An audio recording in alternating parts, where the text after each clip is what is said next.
Wala nang maraming paligoy-ligoy pa, diretso sa punto na. Maiksi lang ang komentaryo, pero diretso sa punto. Maraming kuro-kuro, may tiwali, may totoo.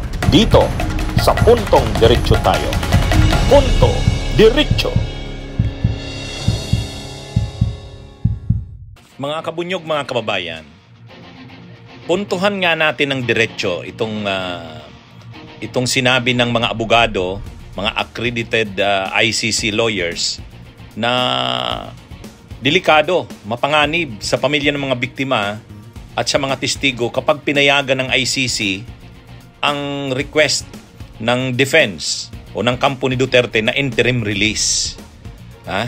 Yan po, pinahayag po yan ni Attorney Butuyan, Joel Butuyan, ni Attorney Chrissy Conte. Lahat po sila o pareho sila nagsasabi na risky, mapanganib. Bakit? Unang-una, alam naman natin si Duterte, pagdating sa mga pagpatay, pagdating sa mga panggigipit, panghaharas, alam naman natin na hindi naman si Duterte nagbabanta lang sa ganyan. Siniseryoso niya yan.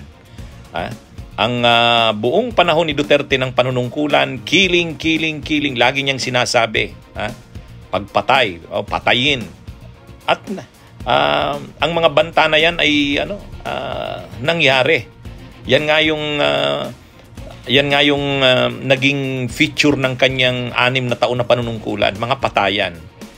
Ngayon na nakakulong na si Duterte, ano man na pwedeng gawin niya na panggigipit, panghaharas, pananakot o gawan niya ng masama ang mga pamilya ng biktima at mga testigo, medyo mahihirapan na dahil napakalimitado ng nakakadalaw sa kanya sa loob ng kulungan. Pamilya niya lang halos. Nababantayan ang mga usapan sa loob ng kulungan. Kahit sino, kahit nga si Amy Marcos, senadora na yan, hindi pinapasok.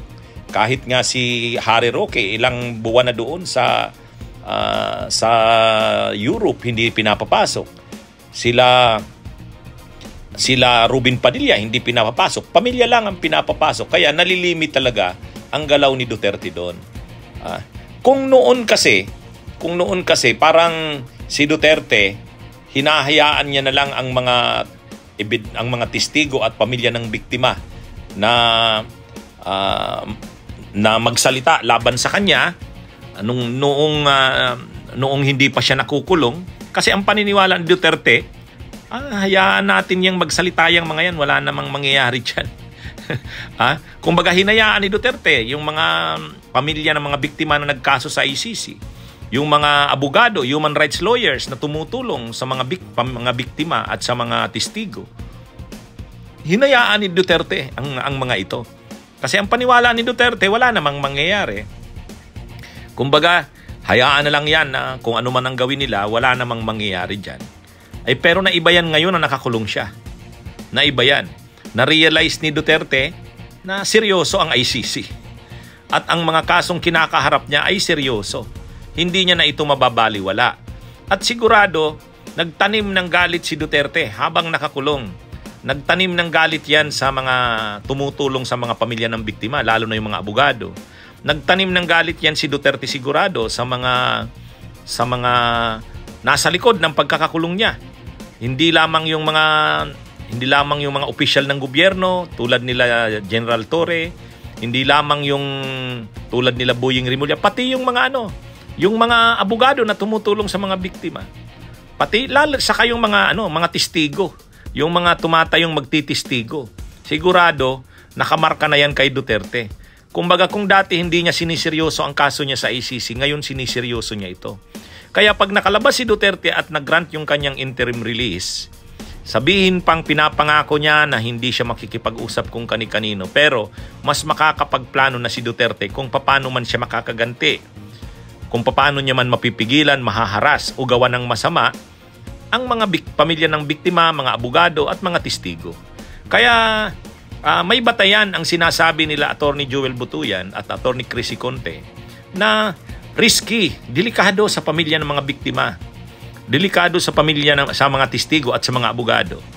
delikado kapag nag-grant ang interim release ni Duterte. Kung ngayon ay hindi siya makagalaw sa loob ng ICC dahil nalilimita talaga siya at nababantayan, kapag napunta siya sa isang bansa at kahit pasabihin, ipangako ng kampo ni Duterte na ililimit nito ang galaw nito, pero makakagawa ito ng mga bagay na hindi niya dating nagagawa nung nakakulong siya sa ICC. Kaya kung itong mga lawyers o ay itong mga judges ng ICC sa Pre-Trial Chamber 1 maniniwala sa pagpapaawa effect ni Duterte, maniniwala sa mga pangako ng kampo ni Duterte na hindi ito makikialam sa mga testigo, na hindi ito makikialam sa mga nangyayari sa Pilipinas, na susundin nito ang mga terms and conditions kapag nag-grant ang interim release nito, malaking pagkakamali na gagawin ito ng pre-trial chamber judges. Kasi mabubudol sila. Alam naman natin si Duterte. Magaling yan mambudol. Magaling mangako.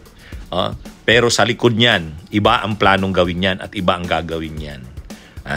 Napakalawak pa ng impluwensya ni Duterte. Napakalawak pa ng kanyang available na resources. Maraming pera yan. Maraming logistics yan na magagamit. Marami pang mga tao yan na pwedeng mapakilos. Marami pang influence yan, malawak pa. Kaya kung sinasabi na wala ng kapangyarihan at influensya si Duterte para maka-obstruct ng justice, makaharas, makaganti sa mga pamilya ng biktima, mga testigo at mga abogado, nagkakamali dyan ang ICC judges o pre-trial chamber kapag pinayagan nilang magkaroon ng interim release si Duterte.